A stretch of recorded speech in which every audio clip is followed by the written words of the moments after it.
धनुजा कुटुम्बं उष्ण स्वलोकाय न कल्पते वै या सूय परक्य विभिन्न भाव तमा प्रपद्येत यथा विमूढ़ा विद्वानपित्थं धनुजा कुटुम्बम्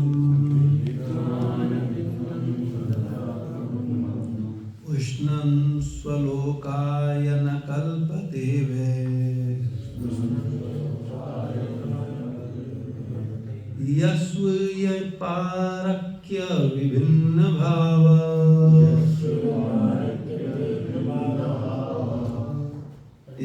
तमा प्रपद्येत यथा विमूढ़ा।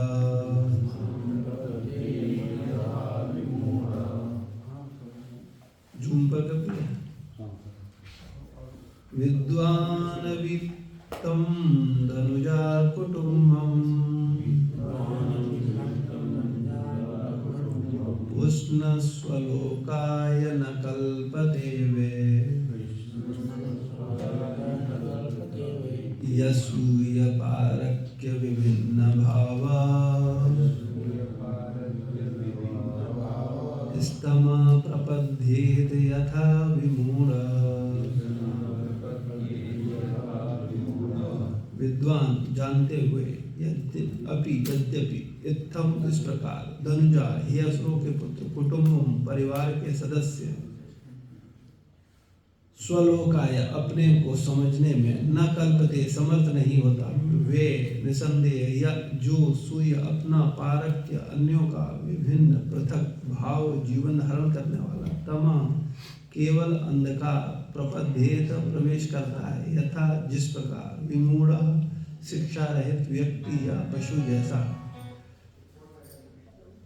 इस श्लोक का अर्थ तत्पर श्रील प्रभुपाद जी के द्वारा श्रील प्रभुपाद की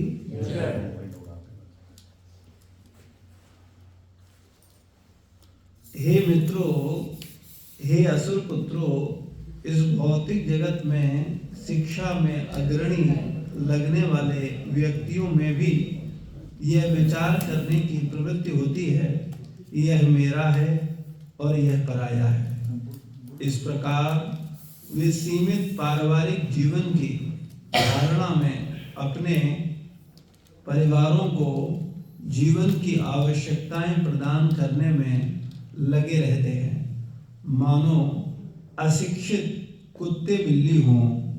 वे आध्यात्मिक ज्ञान ग्रहण नहीं कर सकते प्रत्युत वे मोहग्रस्त तथा अज्ञान से पराभूत हैं। तात्पर्य मानव समाज में मनुष्य को शिक्षित करने के प्रयास किए जाते हैं किंतु पशु समाज में न तो ऐसी व्यवस्था है न ही पशुओं को शिक्षित किया जा सकता है। अतएव पशुओं एवं मूर्ख मनुष्यों को विमूढ़ या मोहग्रस्त कहा जाता है और शिक्षित मनुष्य को विद्वान कहते हैं। असली विद्वान वह है जो इस भौतिक जगत के भीतर अपनी स्थिति को समझने का प्रयास करता है। उदाहरणार्थ जब सनातन गोस्वामी ने श्री चैतन्य महाप्रभु के चरण कमलों की शरण ग्रहण की तो उनका पहला प्रश्न था कि आमी लीप कर दो केने हमारे जारे तात्रय। दूसरे शब्दों में वे अपनी स्वाभाविक स्थिति जानना चाहते थे और यह जानना चाहते थे कि वे संसार के 3 प्रकार के दुख क्यों उठा रहे हैं। यह शिक्षा की विधि है। यदि कोई यह न पूछकर कि मैं कौन हूँ, मेरे जीवन का लक्ष्य क्या है, कुकरों सूकरों की पशु वृत्ति का पालन करे तो उसकी शिक्षा से क्या लाभ है।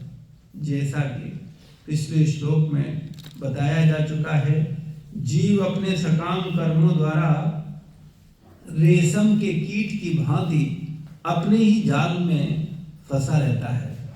मूर्ख लोग सामान्यतया इस भौतिक जगत का भोग करने की प्रबल इच्छा के कारण अपने सकाम कर्म द्वारा बंधे हुए हैं। ऐसे लोग समाज, जाति तथा राष्ट्र की ओर आकृष्ट होकर अपना समय व्यर्थ गंवाते हैं और मनुष्य जन्म पाकर उसका कोई लाभ नहीं उठा पाते। विशेषकर इस कलयुग में बड़े बड़े नेता, राजनीतिज्ञ, दार्शनिक तथा विज्ञानी मूर्खतापूर्ण कार्यों में यह सोचकर लगे हुए हैं कि यह मेरा है और वह तुम्हारा है। विज्ञानी नाभिकीय अस्त्रों का आविष्कार करते हैं और अपने समाज, राष्ट्र का हित समर्थन करने के लिए बड़े बड़े नेताओं से सहयोग करते हैं, किंतु इस श्लोक में स्पष्ट कहा गया है वे अपने तथाकथित उच्च ज्ञान के होते हुए भी कुत्ते बिल्लियों वाली मानसिकता से ग्रस्त होते हैं।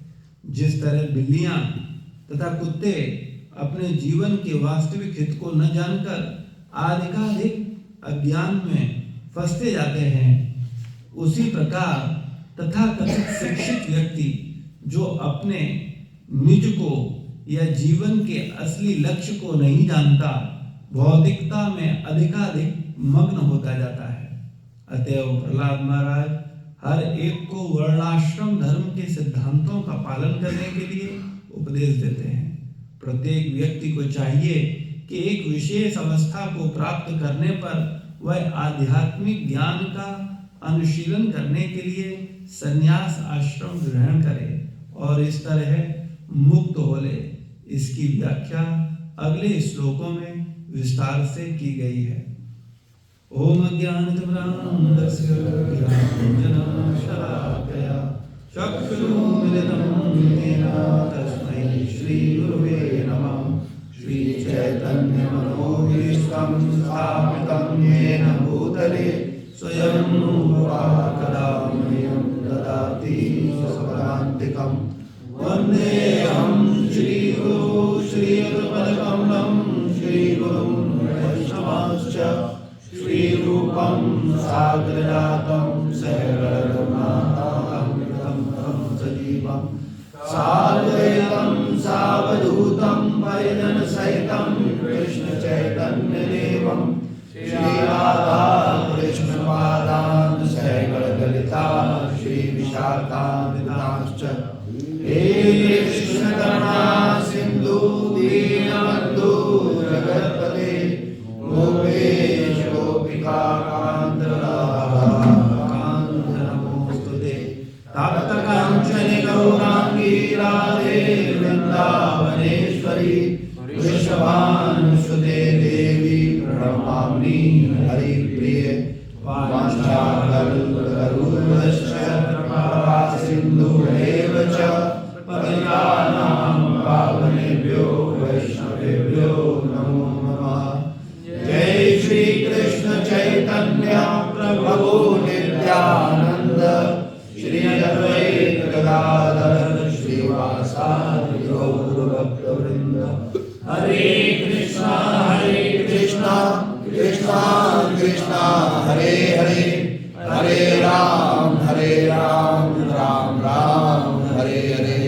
नमो विष्णुपादाय कृष्णपृष्ठाय भूतले श्रीमते भक्तिवेदांत स्वामिनिधि नामिने। नमस्ते सारस्वती देवे गौरवाणी प्रचारिणे निर्विशेष शून्यवादी पाश्चात्य देशधारिणे।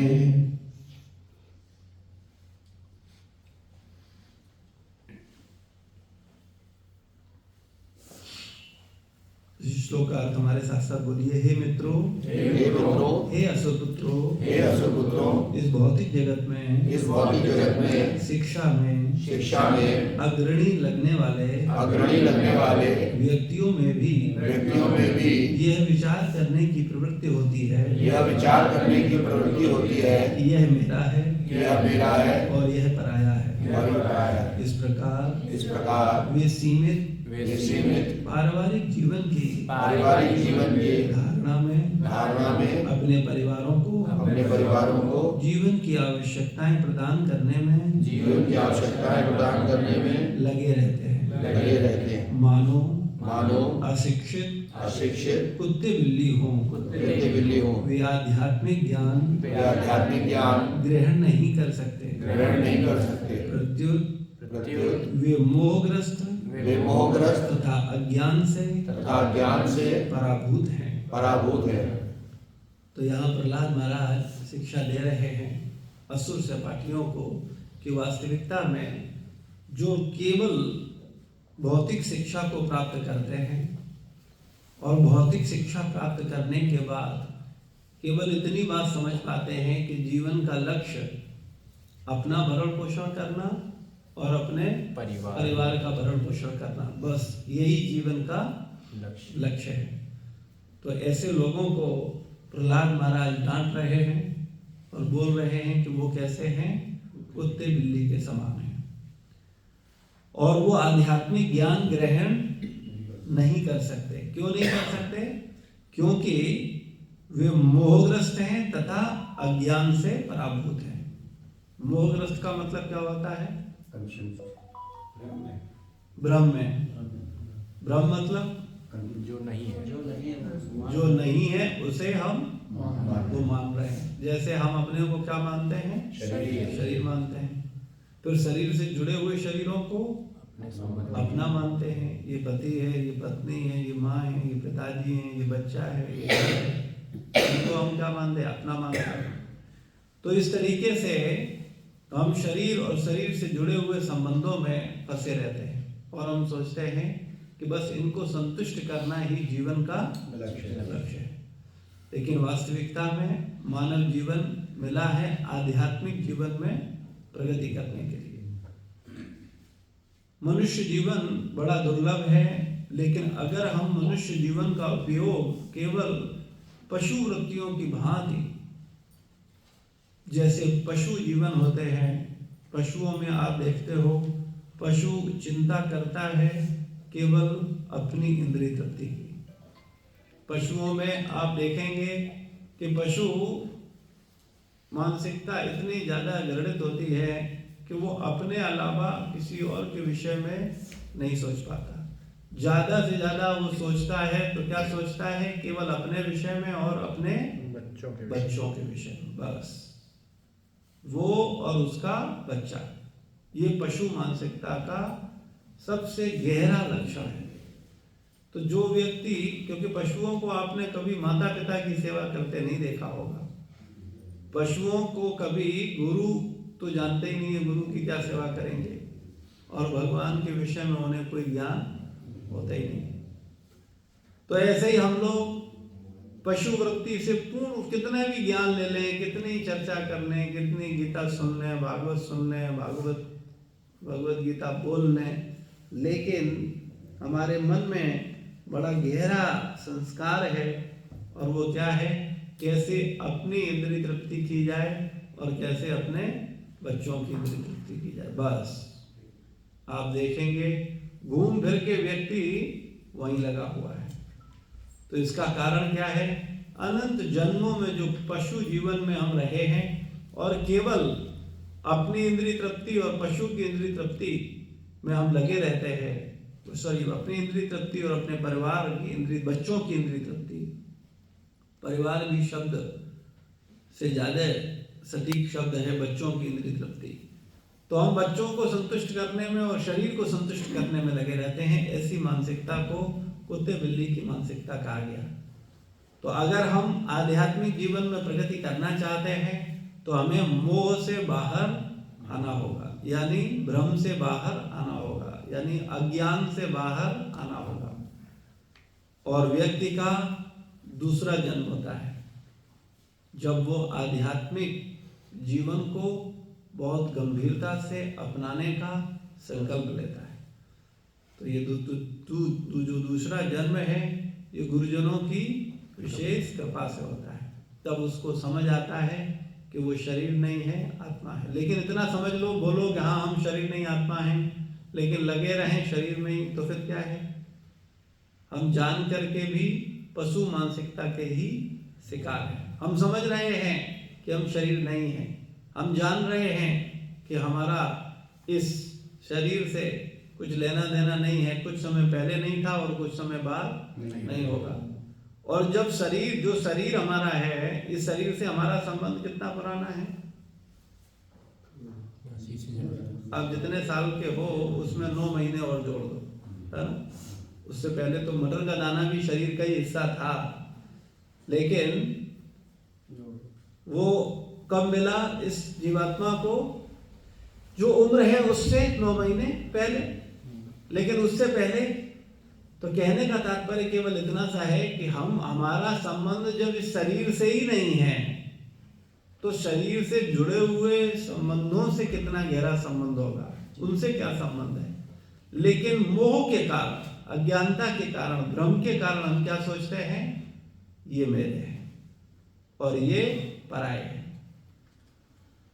और ये मानसिकता बड़ी गहरी है। जैसे घर परिवारों में लोगों के मन में ये मानसिकता होती है ना कि ये मेरे बच्चे हैं और ये दूसरे के बच्चे हैं, है ना?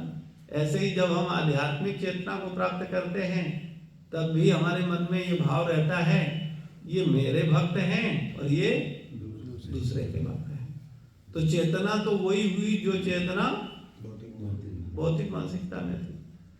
ये मेरे हैं, अरे इनके नाम के आगे हमारा नाम लिखा होना चाहिए, ये दूसरे का नाम कैसे लग गया? अरे ये मेरे भक्त हैं, हमने उनको भक्त बनाया। ये केवल हमारी बात मानेंगे और किसी की बात नहीं मानेंगे। तो कहने का तात्पर्य केवल इतना है, ये सब मोह के कारण होता है, भ्रम के कारण होता है, अज्ञानता के कारण होता है। हम या तो कुछ नहीं करेंगे और अगर करेंगे तो मोह में ही करेंगे। ये मूल हमारी भावना है। अगर हम कुछ करेंगे तो किस लिए करेंगे? ये मेरा है इसलिए हम करेंगे। कई बार सब लोगों को बोला गया है कि मोबाइल फोन साइलेंट रखा करो हमेशा, खास करके जब सत्संग हो। तो हम सब लोगों को इस मोह से बाहर निकलना चाहिए। और पहला मोह, वो मोह क्या है? कि हम शरीर हैं। इससे सारे मोह शुरू होते हैं। पहला भ्रम कि हम शरीर है। इसीलिए लोग क्या करते थे? बड़ी तपस्या करते थे। वो सब इंद्रिय तृप्ति रोक देते थे, वो संसार को भोगने का भाव त्याग देते थे और पूर्ण रूप से भगवान पर आश्रित होते थे। और इसका अभ्यास वो ब्रह्मचारी अवस्था में करते थे। 4 वर्ण 4 आश्रम हैं, तो चारों आश्रम में ब्रह्मचर्य, गृहस्थ, वानप्रस्थ और संन्यास। संन्यास वो व्यक्ति ले ही नहीं सकता जिसने ब्रह्मचारी की अवस्था से उन भावों को पोषित न किया हो, उन पर विचार न किया हो, उन पर चिंतन मनन न किया हो। क्योंकि जब व्यक्ति बचपन से 5 साल की अवस्था से इस सत्य पर विचार करता है, मनन करता है, पोषित करता है, सत्संग करता है, ध्यान पूर्वक भक्तों का संग करता है, भगवान की भक्ति करता है, भक्तों की सेवा करता है, गुरुजनों की सेवा करता है, तब उसके मन में ये भाव पक्का होता है कि वास्तविकता में उसके जीवन का लक्ष्य क्या है। और अगर कोई सोचे ठीक है अब तो हम संन्यास आश्रम में हैं, हम संन्यास लेंगे, तो वो कपटी सन्यासी होगा। क्योंकि सन्यासी हो चाहे ब्रह्मचारी हो चाहे गृहस्थ हो, हम लोग कोई भी आश्रम को ईमानदारी से पालन नहीं करते। आज के समय में खास करके कलयुग के प्रभाव के कारण सब दूषित हो चुका है। न कोई शुद्ध ब्रह्मचारी है, न कोई शुद्ध गृहस्थ है, न कोई शुद्ध वानप्रस्थी है, न कोई शुद्ध सन्यासी है। ये सब नष्ट हो चुका है। क्योंकि कलयुग में वास्तविकता में खास करके संन्यास आश्रम का पालन बहुत बहुत बहुत दुर्लभ है। क्योंकि चैतन्य महाप्रभु ने स्पष्ट रूप से कलयुग में संन्यास लेने के लिए मना किया, क्योंकि वो जानते हैं कि संन्यास धर्म का पालन करना सहज नहीं है। स्वयं चैतन्य महाप्रभु के जीवन से आप देखोगे तो आपको पता चलेगा आदर्श सन्यासी क्या होता है। चैतन्य महाप्रभु धनवान लोगों से मिलते ही नहीं थे।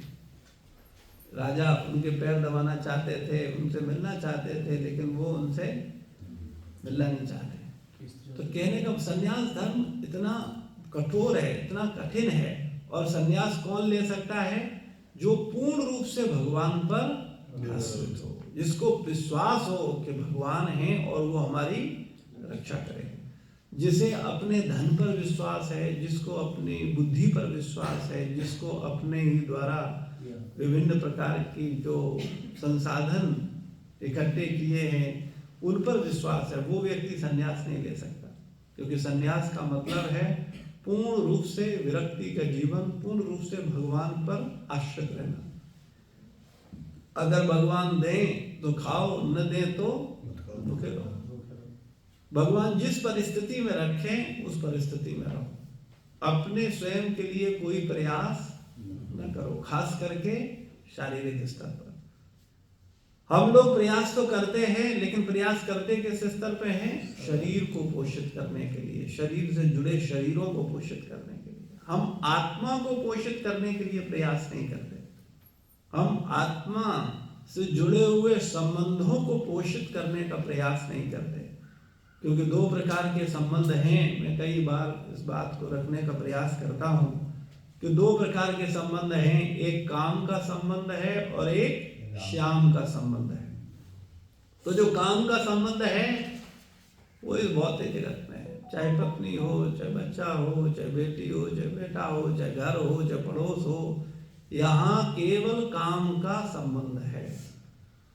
काम है तो संबंध है, काम नहीं तो संबंध नहीं। और आध्यात्मिक जगत में क्या संबंध है? श्याम का संबंध। इस यहाँ जो आप बैठे हो, एक दूसरे से काम के कारण नहीं जुड़े हो, आप यहाँ जुड़े हो श्याम के कारण।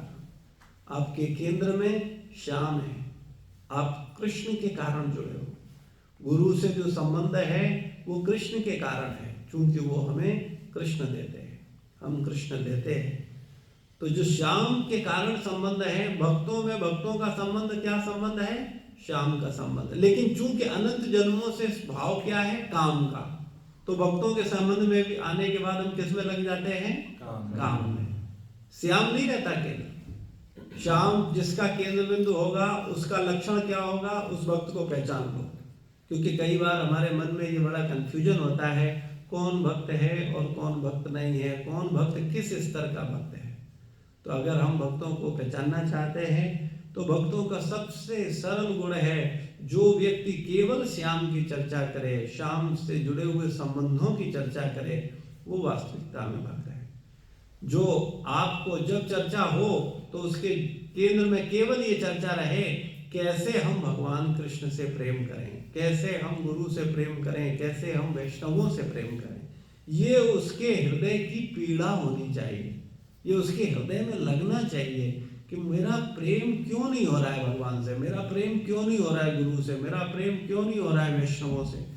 जो भगवान के हैं, जो श्याम के हैं, हम उनके क्यों नहीं हो पा रहे हैं।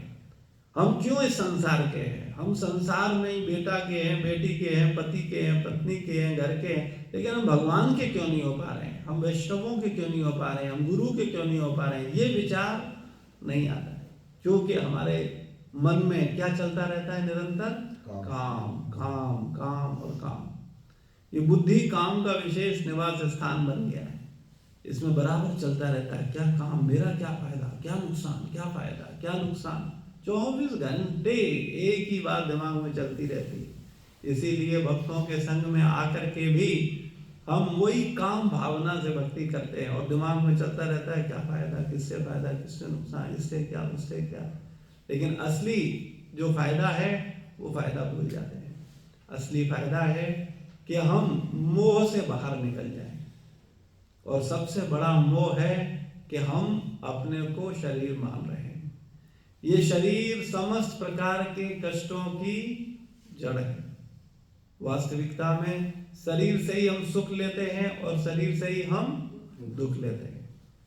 ये दुख का कारण है शरीर, सुख का कारण है शरीर, और सुख दुख में फंसे होने के कारण भगवत भक्ति नहीं कर पाते। वो विरले भक्त होते हैं जिनके उदाहरण हम लोगों को चैतन्य चरितामृत आदि ग्रंथों में देखने और सुनने को मिलते हैं कि वास्तविकता में भक्त सुख दुख से ऊपर उठकर के सेवा करता है। न वो दुख में दुखी होता है और न सुख में सुखी होता है, बल्कि उसका भाव क्या होता है, वो कैसे भगवान की सेवा करे, कैसे गुरु की सेवा करे, कैसे वैष्णवों की सेवा करे, ये उसके हृदय का भाव। और ऐसा नहीं है, ऐसा हमें भक्तों के आचरण में देखने को मिलता है कई बार, लेकिन वो भाव जीवन भर बना रहे, वो बचा रहे, वो स्थिर बना रहे, वो हमारा नष्ट ना हो, ये असली संपत्ति है। लेकिन हम अपराध करके अपनी भौतिक बुद्धि को लगा करके भौतिक फायदों को देख करके अपनी उस मनोवृत्ति से गिर जाते हैं, क्योंकि हमको क्या लगता है कि भौतिक फायदा ही फायदा है। अरे क्या, अरे देखो वो, देखो ज्यादा होशियार भक्त है, अरे वो उससे भी ज्यादा होशियार है, वो उससे भी ज्यादा होशियार है। और ये होशियारी हम देखते किस स्तर पर है, केवल शरीर स्तर पर बस। और जबकि हम देखते हैं हम ही लोगों के बीच में ऐसे कई भक्त हैं जो शरीर की परवाह न किए बिना भगवान की भक्ति कर रहे हैं, बहुत ऐसे भक्त हैं, लेकिन वो मानसिकता बनी रहे, उस पर वो स्थिर बना रहे। वो उससे गिर जाएगा तो काम खत्म हो जाएगा। कोई भी भाव अच्छा आया, ये अच्छी बात है, लेकिन वो अच्छा भाव बना रहे, उस भावना में वो बना रहे, तभी उसका कल्याण होगा और तभी उसे सिद्धि मिलेगी। सिद्धि का मतलब क्या है, सफलता। सफलता का मतलब क्या है कि वो नित्य उस चिंतन में, उस सोच में स्थिर हो जाए। जब तक वो अपनी उस स्थिति में, उस चिंतन में, उस स्तर पर स्थित नहीं हो रहा है तो वो गिर जाएगा। इसीलिए दो नाम हैं, एक च्युत और एक अच्युत। भगवान कैसे हैं, अच्युत, वो कभी नहीं गिरते। आप देखेंगे जब जब भगवान जिस धर्म का पालन करते हैं उसे पूरा परफेक्शन के साथ करते हैं। भगवान पुत्र धर्म निभाने आते हैं भगवान राम के रूप में, तो आप देख सकते हो कहीं पर भी आपको ये नहीं देखेगा कि भगवान अपने पद से, अपने पुत्र की मर्यादा से गिर रहे हैं। पत्नी धर्म निभाते हैं तो बिल्कुल अच्युत हैं, गिरेंगे नहीं, स्थिर हैं हर जगह। तो भगवान कैसे हैं, अच्युत हैं, और हम लोग च्युत हैं। जरा सा सही भाव में आए और फिर गिर गए। जैसे तैसे गुरु ने मेहनत करके घंटों समझा करके सही भाव दे करके स्थित किया और बस दुष्टों ने एक दूसरे को खराब करके गिरा दिया। यही बात। तो कहने का मतलब केवल ये है कि मानव जीवन मिला है कल्याण के लिए, लेकिन हम कुत्ते बिल्ली की मानसिकता के शिकार हैं। कुत्ते बिल्ली आपस में झगड़ते हैं, एक दूसरे को देख नहीं सकते। एक कुत्ते क्या चाहता है कि मेरे मोहल्ले में कोई दूसरा कुत्ता न घुस जाए, और उसको खतरा किस बात का होता है कि मेरे साथ के कुत्ते दूसरा कुत्ता न ले जाए। तो ऐसी भावना कुत्ते बिल्ली की मानसिकता बोली जाती है। हमें कभी भी ये प्रयास करना चाहिए कि हम ये शरीर नहीं है और ये कुछ समय के लिए हमें शरीर मिला है, ये हमेशा के लिए नहीं है। और इसकी असली संपत्ति, इसका असली लाभ केवल इतना है, केवल इसका लाभ इतना है कि हम किसी तरह ये जान जाएं कि हम ये शरीर नहीं, आत्मा। बस इतनी सी बात। और ये बात केवल केवल और केवल किस में समझी जा सकती है, मानव जीवन में। इसीलिए बोला गया मानुष जन्म जो है बड़ा दुर्लभ है, बड़ा दुर्लभ है, वो बड़े भाग्य से मिलता है। लेकिन ये भाग्य हम लोगों को, मैं बार बार इस बात को बोलता हूँ, हम में से किसी व्यक्ति को क्या ये लगता है ईमानदारी से कि हम बड़े भाग्यशाली हैं, हमें मनुष्य शरीर मिला है? इसके लिए तो मन में एक बार भी विचार नहीं आता, बोलते बोलते नहीं आता, सुनते सुनते नहीं आता कि हम भाग्यशाली हैं इसलिए कि मानव शरीर है। और ये भाव क्यों नहीं आता है? क्योंकि हम मानव शरीर का उपयोग उसके लिए कर ही नहीं रहे। जिस समय हमें वास्तविकता में हम ये महसूस कर पाए कि हम शरीर नहीं आत्मा हैं, तब हमारे मुंह से अपने आप निकलेगा भगवान की बड़ी कृपा है मानव शरीर दिया। क्योंकि हम उस चीज को कर पाए, उसको समझ पाए। और ये कैसे संभव है? केवल बोलने और सुनने से संभव नहीं है। इसीलिए ज्ञानी व्यक्ति गिर जाता है, ये हमेशा ध्यान रखना, लेकिन भक्त नहीं गिरता है। ज्ञानी गिरता ही गिरता है। क्यों? क्योंकि वो ज्ञान में लगा रहता है लेकिन भक्ति नहीं करता। भक्ति मतलब क्या होता है? उस स्तर पर सेवा नहीं करता। जैसे आप बोलते हो कि हम शरीर नहीं आत्मा है, आप बोलते हो शरीर के संबंध क्षणिक हैं, लेकिन करते क्या हो? शरीर के जुड़े शरीरों की सेवा और शरीर का पोषण, इंद्रिय तृप्ति। तो बोल खूब सुन रहे हो कि शरीर नहीं आत्मा हो। कई बार आपका मन विद्रोह कर देता है, अरे एक ही बात सुनने के लिए पेट्रोल खर्च करें, शरीर नहीं आत्मा। अभी वही चलने वाला है कि शरीर नहीं आत्मा, शरीर, अरे हो गया, अभी तो ये तो क्लियर हो गया, अभी आगे चलो, कुछ और चर्चा होनी चाहिए, कुछ गुप्त रहस्य खुलने चाहिए कृष्ण के, गोलोक धाम के। ये तो हो गया, इससे आगे बढ़ो। लेकिन वास्तविकता में जब तक ये सरल सी बात समझ में नहीं आ रही तब तक सब बेकार है। क्योंकि जब तक ये बात हमारे हृदय में नहीं घुस रही है कि हम शरीर नहीं आत्मा है, और ये समझ में कब आएगा? केवल तब आएगा जब आप उस पर कार्य करो, वरना भूल जाओ। जैसे कई बार लोग प्रश्न करते हैं, प्रभु जी हम गीता पढ़ते हैं लेकिन याद नहीं रहता, खूब कोशिश करते हैं कंठस्थ करें, याद कर लें, और रट भी लेते हैं, रट भी जाता है, फिर भी याद नहीं रहता। तो हम बार बार एक ही चीज बोलते हैं कि रटी हुई चीज भूल जाओगे, याद किया हुआ भूल जाओगे, लेकिन उसको अगर स्वीकार कर लोगे, उसके अनुसार आचरण करोगे, उसके अनुसार व्यवहार करोगे, तो फिर याद करने की, याद रखने की कोई जरूरत है ही नहीं, वो अपने आप याद रहेगा। और एक बात ध्यान रखिएगा, भगवान ने जो बोला है, व्यक्ति की भक्ति जहां नष्ट होती है वहीं से शुरू होती है। लेकिन ज्यादातर मूर्खानंद जानते ही नहीं है भक्ति होती क्या है। वो भक्ति का मतलब केवल श्लोक रटना मानते हैं। तो ऐसा नहीं है कि अगर आपने भगवत गीता के 100 श्लोक रट लिए तो अगली बार जब आप पैदा होगे तो श्लोक बोलते हुए पैदा होगे। ऐसा नहीं कि आप कहो अरे मैंने भगवत गीता में पढ़ा है, वो वहां नष्ट हुए और उसके बाद में हमको तो याद रहेंगे। तो ऐसा नहीं है। आपको ये समझना होगा कि वास्तविकता में भक्ति का मतलब है उन भावों को, उन विचारों को आपने आत्मसात कर लिया है और उनके आधार पर जीवन जी रहे हो। आपको वो विचार आपके संस्कार बन गए हैं, वो आपके दिमाग में चल रहा है, उसके आधार पर आप जीवन जी रहे हो। तब वहां से उस स्तर से आपका जन्म होगा अगले जन्म में, यानी वहां से आप फिर से आगे बढ़ोगे। लेकिन लोग ध्यान ही नहीं देते हैं, वो केवल बाहरी ऊहा पोह में फंसे रहते हैं, कई बार उपलब्धियों में फंस जाते हैं। कई बार लोगों को लगता है कि हमको सर्टिफिकेट मिल जाए, है ना। मैं कई बार बोलता हूँ, जैसे लोग सोचते हैं हमको अब ग्रेजुएशन कर लिया, ऐसे पोस्ट ग्रेजुएशन कर लिया, ऐसे ही हम सोचते हैं भक्ति में आने के बाद मेरा भक्ति शास्त्री हो जाए, फिर उसके बाद में भक्ति वैभव हो जाए। अब 2 सर्टिफिकेट मिल गए हैं तो अब तो हम विमान पर बैठने के अधिकारी बन गए हैं। लेकिन ऐसा संभव नहीं है। ये बात हमें बिल्कुल स्पष्ट समझ लेनी चाहिए। इसीलिए कबीरदास जी क्या बोलते हैं, पोथी पढ़ पढ़ जग मुआ पंडित भो न कोई, कोई नहीं हुआ तो आप कहां से हो जाओगे।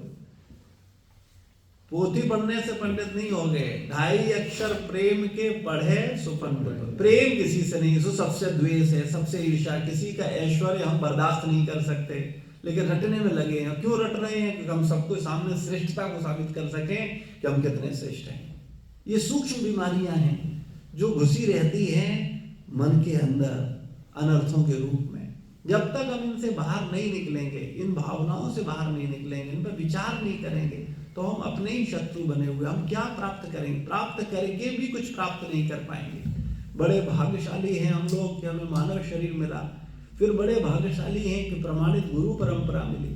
हम देखते हैं कई बार संसार में नजर डालते हैं, लोग कितने ठगे जा रहे हैं, कैसे कैसे लोगों के बीच में लोग रह रहे हैं, कुछ भी कर रहे हैं, और वो सोचते हैं कि वो आध्यात्मिक जीवन जी रहे हैं, जबकि वास्तविकता में आध्यात्मिक जीवन की ABCD भी नहीं समझ रहे हैं। तो हम लोग कितने भाग्यशाली। हम अपने भाग्य को देखें, ब्रह्मांड भ्रमते कौनो भाग्यवान जीव, गुरु कृष्ण प्रसादे पाए। ब्रह्मांड में भ्रमण करने वाला कौन हो भाग्यशाली, और हम वो जीव बन गए हैं, लेकिन अपना ही अनर्थों के कारण, अपनी गलत धारणाओं के कारण, अपनी ईर्ष्या के कारण, अपने द्वेष के कारण अपने अहंकार के कारण कि मुझे प्रधानता मिलनी चाहिए, मेरी वैल्यू होनी चाहिए, मैं भी तो कुछ हूं, मुझे भी तो कोई स्वीकार करे, मुझे भी तो माने, मेरे अस्तित्व को भी तो स्वीकार किया जाए। मेरी प्रभुता कहां गई? मेरी प्रभुता तो दिख ही नहीं रही है। हम सेवा कर रहे हैं लेकिन मेरी प्रभुता तो कहीं नजर नहीं आ रही।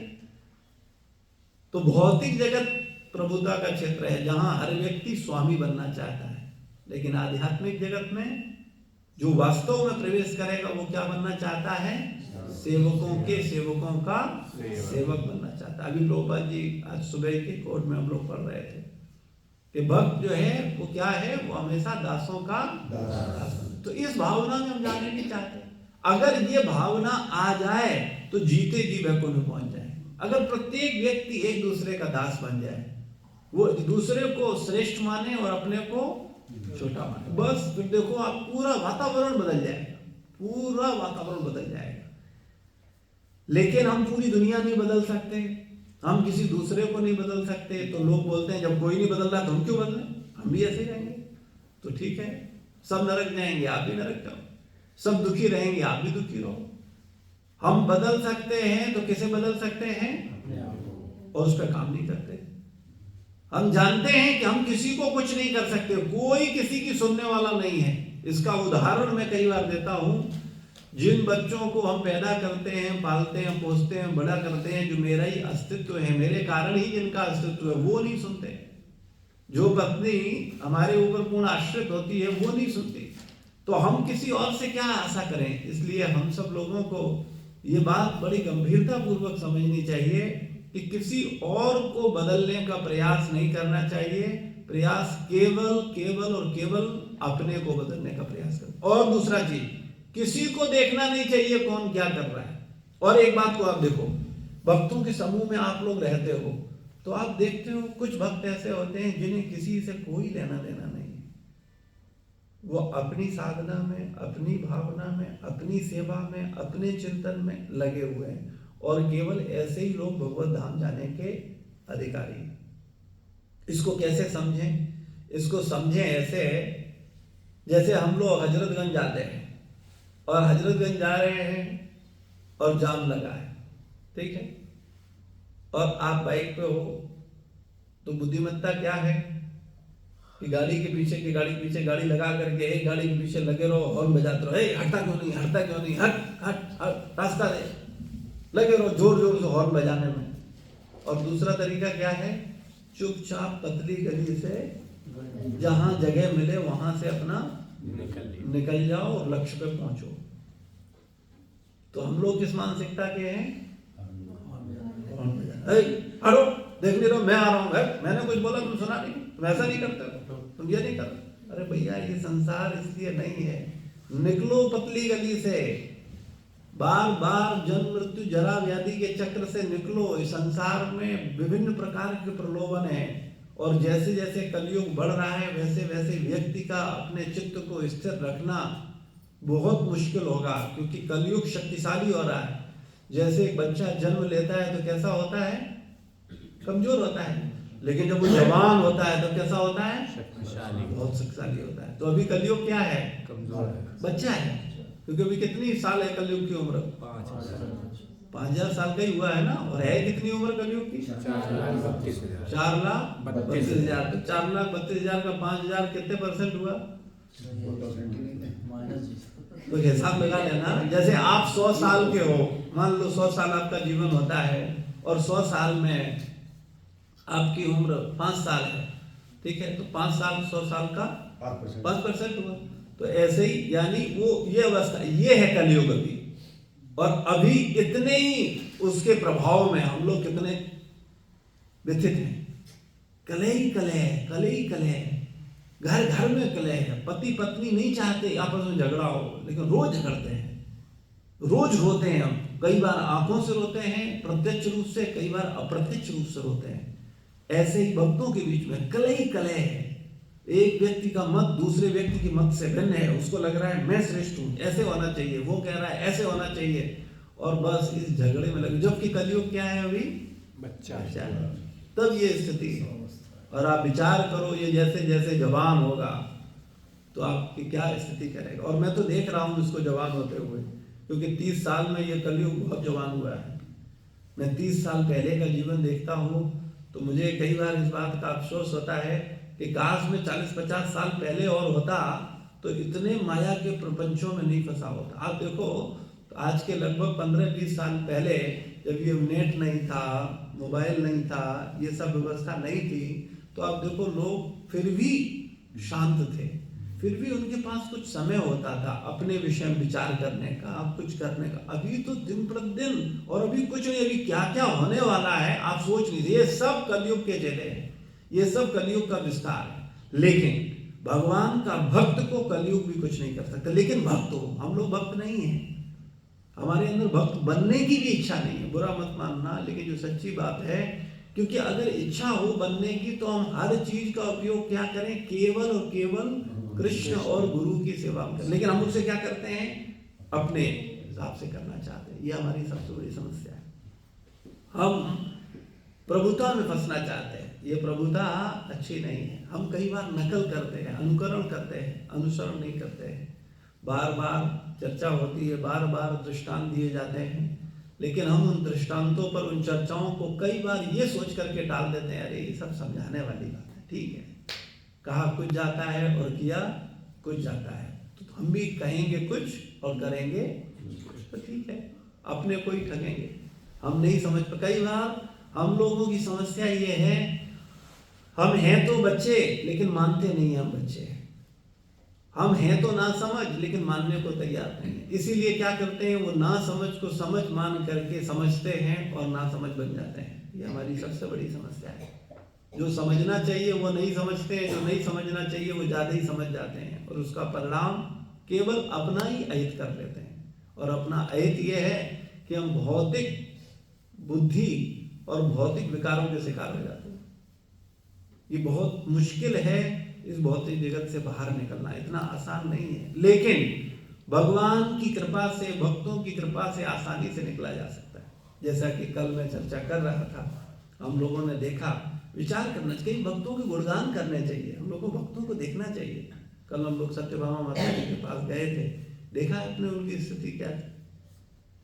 उनके पति बेड श्योर हो गया है, इतने बड़े बड़े घाव हैं, ठीक, लेटे हुए हैं, उनका ड्रेसिंग करना, उनको तैयार करना वो खुद करती, और वो खुद किस अवस्था में, उनके खुद के घुटनों में दर्द है, कितनी पीड़ा है, ठीक है। बेटा बेटी भी कोई बहुत समर्पित नहीं है, तो कहने का तात्पर्य, लेकिन फिर भी उनके मन में उत्साह है, नहीं कार्तिक मास आ रहा है, हमारे घर में दीपोत्सव होगा, हम दीपोत्सव करेंगे, हम भगवान की सेवा करेंगे। और उस अवस्था में रहकर के भी उन्होंने कितना, जो वो कर सकती थी, टेंट लगवाया, फूल लगवाए, उतना व्यवस्था किया। आप विचार करो, व्यक्ति की भावनाओं को पहचानने की कोशिश करो। तो ऐसे लोग जो किसी पॉलिटिक्स में नहीं है, किसी प्रभुता में नहीं है, किसी उसमें नहीं है, वो केवल और केवल उनके मन में ये भाव है। और बड़े खुश, आज हम बड़े खुश हैं, आज प्रभु जी आने वाले, आज भक्त लोग आएंगे, आज वैष्णव आएंगे, बड़ी खुशी है इस बात की। यही और भक्ति क्या होती है, और भक्ति क्या है, ये भाव ही तो भक्ति है, और क्या भक्ति है। लेकिन ज्यादा बुद्धिमान व्यक्ति भक्ति नहीं कर सकता है, क्योंकि उसकी बुद्धि बोलती है तुम बेवकूफ बन रहे हो, पागल हो, देखो उसने कार्तिक मास में कोई सेवा नहीं किया, वो तो नहीं कर रहा, तुम क्यों कर रहे हो, वो देखो वो भी नहीं कर रहा है, वो भी नहीं कर रहा है, वो भी नहीं इन्वॉल्व हो रहा है। कुछ भक्त गंभीरता पूर्वक समस्त सेवाओं में लगे रहते हैं, सारी जिम्मेदारियों को अपने सर पर लेते हैं, और पूरी जिम्मेदारियों के साथ उनका कर्तव्य निर्वहन करते हैं, बशर्ते प्रभुता रखते हुए करेंगे तो काम नहीं बनेगा, फिर सब बेकार हो जाएगा।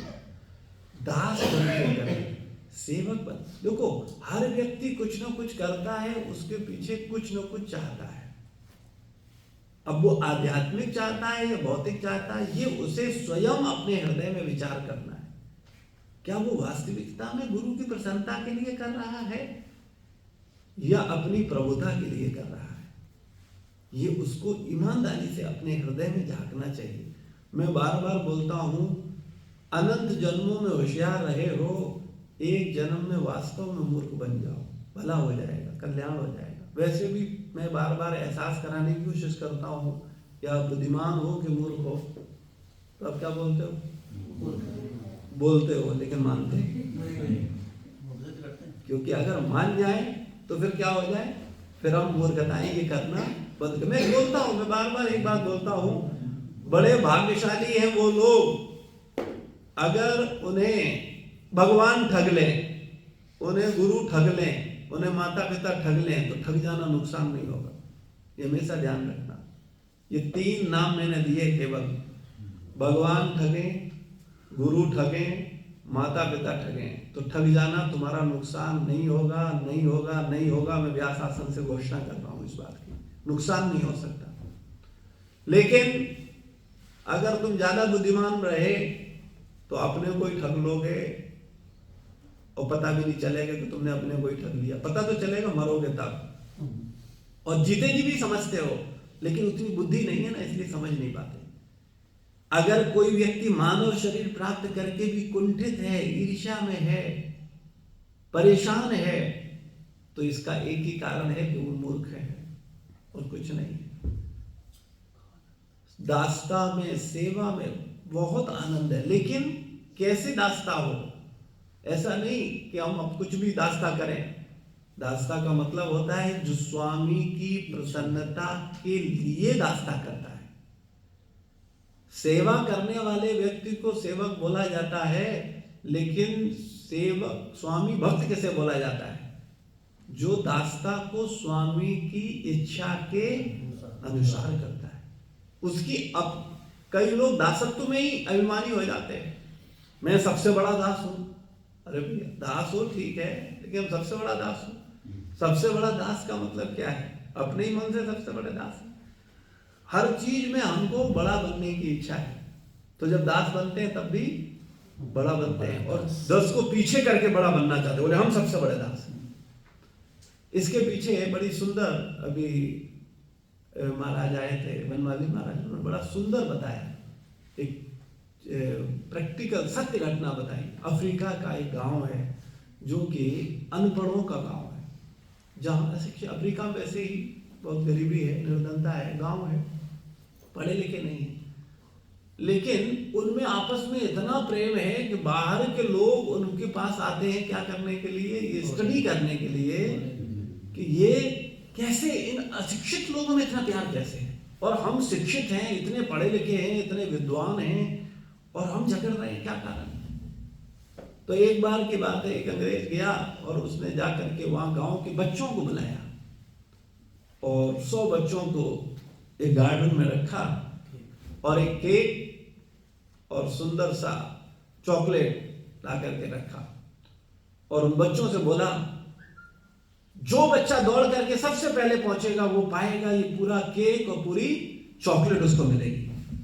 सारे बच्चे वहां से सारे दौड़े, और जैसे ही केक से एक कदम दूर आकर के सब रुक गए, और किसी ने भी केक को छुआ नहीं, और सब चारों तरफ इकट्ठे होते हैं और एक साथ बढ़ते हैं और एक साथ जाकर के उस केक को छूते हैं और केक को मिल करके खाते हैं। तो वो आकर के बोलता है, अरे तुम तो अकेले ले सकते थे, तो तुम तो दौड़ करके पहले आ गए थे, तो तुम रुके क्यों? बोले अगर मैं ले लेता इसे तो और जो 99 मेरे साथी हैं वो दुखी हो जाते, तो मेरा जो खाने का सुख है उससे कई गुना ज्यादा मैं दुखी हो जाता इन लोगों के दुख को देख करके। और ये सत्य घटना है, कोई कहानी समझाने के लिए नहीं है। ऐसी मानसिकता में आज भी लोग जी रहे हैं, और कौन से लोग? अशिक्षित लोग। और उसका नाम भी बताया था, आप उस पे गूगल पे जाकर के सर्च कर सकते हो उसका नाम। कारण क्या है? कारण ये भौतिक शिक्षा बर्बाद कर देती, इसीलिए प्रभुपाद जी बोलते थे ये भौतिक शिक्षा कसाई का स्लॉटर हाउस है। प्रभुपाद जी बोले हम भौतिक जगत में जाते हैं, बचपन से मेरे मन में एक चेतना डाली जाती है, तुम फर्स्ट आओ, तुम फर्स्ट आओ, तुमको सबसे आगे आना है, तुमको सबसे आगे आना है, तुमको सबको पीछे छोड़ना है, तुमको सबसे आगे पहुंचना है। और वो सबसे आगे की दौड़ में जब हम दौड़ते हैं तो कितने लोगों के हृदय को कुचलते चले जाते हैं, कितने अपराध होते चले जाते हैं, उस पर हम लोग कभी विचार ही नहीं कर पाते। और ये वास्तविकता है। तो हम सबको ये देखना चाहिए। ये देखिए, आध्यात्मिक जगत प्रेम का जगत है, लेकिन वास्तविकता में हमारे संस्कार बहुत उल्टे पड़ चुके हैं। हम ऐसे सोच में, ऐसी धारणाओं में, ऐसी भावनाओं में पले बड़े हैं, ऐसी भावनाओं को पोषित किया है हमने, जहां हम बहुत स्वार्थी हो गए। तो वो सबके साथ वाला जो आनंद है वो ले ही नहीं पाते। मिलकर प्रसाद करना, मिलकर सेवा करना, मिलकर के चलना। अभी ये प्रहलाद महाराज की शिक्षाएं जब पूरी हो जाएंगी तो हम प्रचेताओं पर चर्चा करेंगे। प्रचेताओं का खासियत ये था कि वो, देखिए, मनभेद और मतभेद दो चीजें होती हैं। मनभेद को बुरा बताया गया, लेकिन मतभेद को बुरा नहीं बताया, क्योंकि हर व्यक्ति का अपना एक विचार होता है, लेकिन वो विचार रख सकता है, लेकिन मन एक होना चाहिए। लेकिन इन प्रचेताओं की क्या खासियत थी? प्रचेता मन भी एक था और मत भी एक था। ये भाई थे सगे, और सारे भाई एक सोचते थे, एक मानसिकता में, और इनके केवल इसी भाव के कारण भगवान प्रकट हो गए। तो भगवान को अगर प्रसन्न करना चाहते हो, पहली चीज तो मैं पूछता हूं, भगवान क्या है? भगवान क्या है?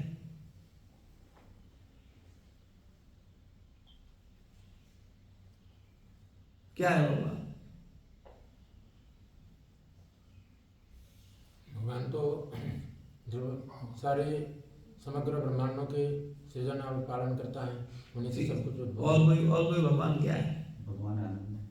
हाँ, आनंद ही भगवान है। भगवान ही आनंद है, आनंद ही भगवान है।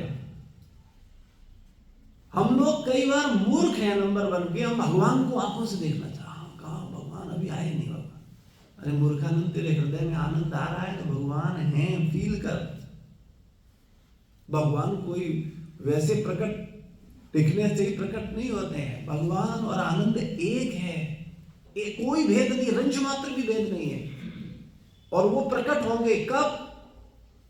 जब हम सरल होंगे, जब हम सबको साथ लेकर के चलेंगे, सबके साथ मिलकर के चलेंगे।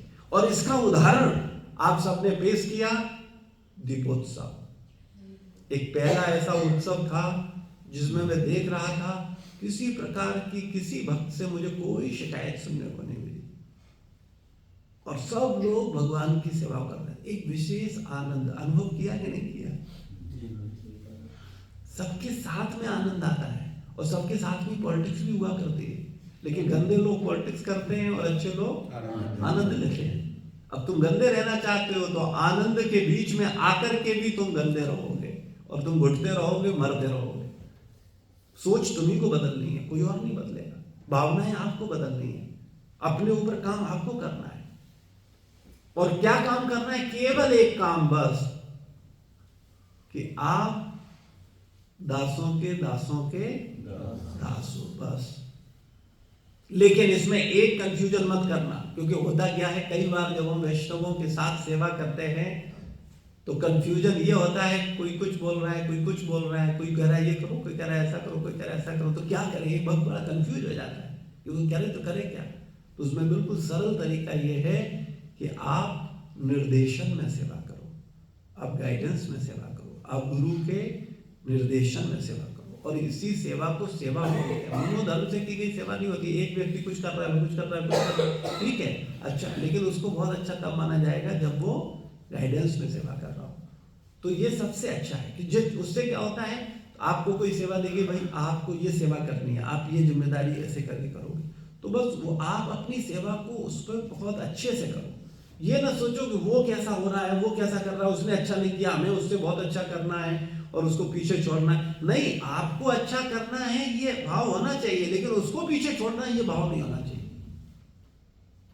आपको गुरु भगवान को प्रसन्न करना है ये भाव बहुत अच्छा है, लेकिन और कोई ना करे ये भाव अच्छा नहीं। और कोई को ऐसा घुमा दो, ऐसा षड्यंत्र कर दो, बोले कोई दूसरा व्यक्ति वो स्थान। कई बार लोग इतना द्वेष करते हैं कि वो चाहते हैं कि केवल भगवान और गुरु के पास हम रहें, कोई दूसरा व्यक्ति पहुंच ना जाए। तो ये भाव ईर्ष्या को प्रदर्शित करता है, और ऐसी भावना में आप कभी आनंदित नहीं हो सकते। मैं इस बात को आपको ऐसे समझाना चाहता हूँ, अगर आप भगवान के पास जाओ और भगवान से कहो, हे भगवान मुझे खूब सारी खुशियां दो, तो भगवान आशीर्वाद दे सकते हैं, तथास्तु। लेकिन आप कहो जाकर के भगवान से, हे भगवान मुझे खूब सारी खुशियां दो और कोई खुशी न रहे, केवल हम ही खुशी रहे, तो ये वरदान कभी मिलेगा? कभी नहीं। हम इसी मानसिकता के शिकार, और कोई प्रॉब्लम नहीं हमारी। हम चाहते हैं हम ही खुश रहें बस, और कोई नहीं। हम ही श्रेष्ठ रहें और कोई नहीं, हमारी सब बात माने और कोई नहीं। तो ऐसी मानसिकता वाला व्यक्ति नरक में रहता है, वो वैकुंठ में नहीं रहता, वो वैकुंठ में है ही नहीं। मैं बार बार उदाहरण स्वरूप देता हूं, आपको बताता हूं कि भौतिकवादी व्यक्ति से मिलो और उससे पूछो तुम सुखी हो कि दुखी हो, तो क्या उत्तर देगा? हाँ, कुछ तो ठीक है। एक बकरी से पूछो घास खा रही है, 9 बकरियां कट रही है, मर रही है, उसे पूछो कैसे, बोले हाँ तो बढ़िया, घास अच्छी लग रही है, उसे बढ़िया लग रहा है, उसको इस बात की बिल्कुल चिंता नहीं है उसका गला कटने वाला है। तो ऐसे हम लोग हैं। हम सब लोगों को ये बात बहुत स्पष्ट रूप से समझनी चाहिए कि हम शरीर नहीं आत्मा हैं, और हमारा एकमात्र उद्देश्य क्या है? भगवान की, गुरु की, वैष्णवों की सेवा करना, उनको प्रसन्न रखना। लेकिन कंफ्यूजन वैष्णवों में हो जाता है कई बार, तो उस कंफ्यूजन से सावधान रहना। हमें सबको संतुष्ट करना है, लेकिन कैसे संतुष्ट करना है? गुरु के निर्देशन अनुसार। अगर आप, मैं आपको एक बड़ा कड़वा उदाहरण देता हूं, अगर आपसे भगवान प्रसन्न हैं, अगर आपसे गुरु प्रसन्न हैं, पूरी दुनिया नाराज बनी रहे, आपका नुकसान नहीं होगा। लेकिन अगर आपसे पूरी दुनिया प्रसन्न है और आपके गुरु प्रसन्न नहीं है, आपके माता पिता प्रसन्न नहीं है, आपके भगवान प्रसन्न नहीं है, आपके पति प्रसन्न नहीं है, तो फिर सब गड़बड़ है। देखिए शास्त्र में बड़े गहरे सिद्धांत दिए गए, इसीलिए बताया गया पतिव्रता स्त्रियां, सुना है आपने? और उन स्त्रियों में इतनी क्षमता होती थी कि वो ब्रह्मांड में हस्तक्षेप कर सकती थी। फिर आपने सुने हो सच्चे गुरु, जो गुरु के प्रति पूर्ण रूप से समर्पित है, ऐसे लोगों के पास इतनी पावर आती है कि वो ब्रह्मांड में हस्तक्षेप कर सकते हैं। फिर आपने सुने होंगे मातृभक्त, पितृभक्त, ऐसे ढेरों उदाहरण हैं जो केवल मातृभक्ति करके, पितृभक्ति करके उन्होंने ब्रह्मांड में हस्तक्षेप किए, देवताओं तक को झुका करके खड़ा कर दिया नीचे। लेकिन आज के समय में लोग कुछ समझ नहीं रहे हैं, वो लालची हो गए, बोले कृष्ण, अरे कृष्ण सब कुछ हैं, लेकिन जिन कृष्ण ने तुम्हें कुछ संबंध दिए हैं, उन संबंधों की भी मर्यादा को समझो। सबके ऊपर लात रख करके कृष्ण के पास मत जाओ, नहीं मिलेंगे कृष्ण। हमें समझना होगा, हमें जिन मर्यादाओं में हम हैं, उन मर्यादाओं, भगवान बोलते हैं ये प्रतिनिधि है, माता पिता गुरु, ये प्रतिनिधि बोले भगवान के। इसलिए क्या पति को क्या बोलते हैं? परमेश्वर का स्थान देते हैं ना, पति परमेश्वर, गुरु को भगवान का स्थान देते हैं, माता पिता को भगवान का स्थान। ये सब सुना है ना आप सबने, ये भारत में जन्म लेने का फायदा है, हमने बचपन से सुने हैं ये सब। लेकिन दुर्भाग्य से आकर के हम समझ ही नहीं रहे, और हम क्या करें, बोले कृष्ण। अरे भैया कृष्ण कृष्ण सब कुछ कृष्ण है, कृष्ण के लिए ही सब करना है, कृष्ण के ही प्रतिनिधि हैं। लेकिन हम माता पिता को नाराज करेंगे, गुरु को नाराज करेंगे, पति को नाराज करेंगे, और कृष्ण कृष्ण कृष्ण कृष्ण करेंगे, तो कृष्ण में स्वीकार करेंगे। इतनी सी बात हमें समझनी है। एक अच्छा इंसान बनना है, प्रभुपाद जी बार बार बोलते थे, एक भला इंसान बनो, एक भला इंसान बनो। हम खुद तो अच्छे शिष्य नहीं बनना चाहते, लेकिन गुरु पहले बनना चाहते। हम खुद नहीं सीखना चाहते, लेकिन दूसरों को सिखाना चाहते। हम खुद बात नहीं मानना चाहते, लेकिन दूसरों को मनवाना चाहते। कई बार तो लोग ईमानदारी से प्रश्न नहीं करते, क्यों? क्योंकि उन्हें मालूम है कि हमें रोक दिया जाएगा, तो बोले पूछो ही नहीं, बात ही मत करो, जो बना है सो करो। तो अगर हम अपने को ही ठग रहे हैं तो ठीक है, हम कुछ संसार में उछल कूद कर लेंगे, लेकिन उस उछल कूद का परिणाम क्या होगा, इस पर हमें विचार करना चाहिए। उस उछल कूद से मुझे मिलेगा क्या?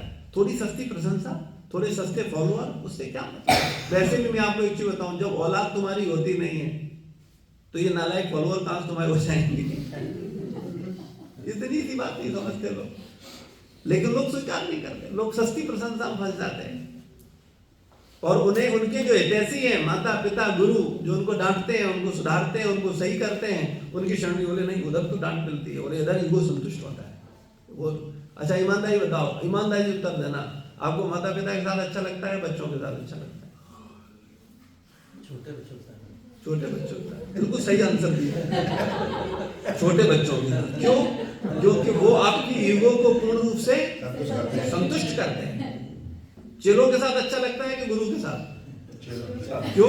क्योंकि वो आपकी ईगो संतुष्ट करते हैं, और जो तुम्हारी ईगो को काटे उससे तुम भागते हो, घबराते हो, तो कल्याण कहां से होगा? हम जानबूझ के नहीं सुधरना चाहते, तो चॉइस तुम्हारी है, जीवन तुम्हारा है, जैसे चाहो वैसे जियो।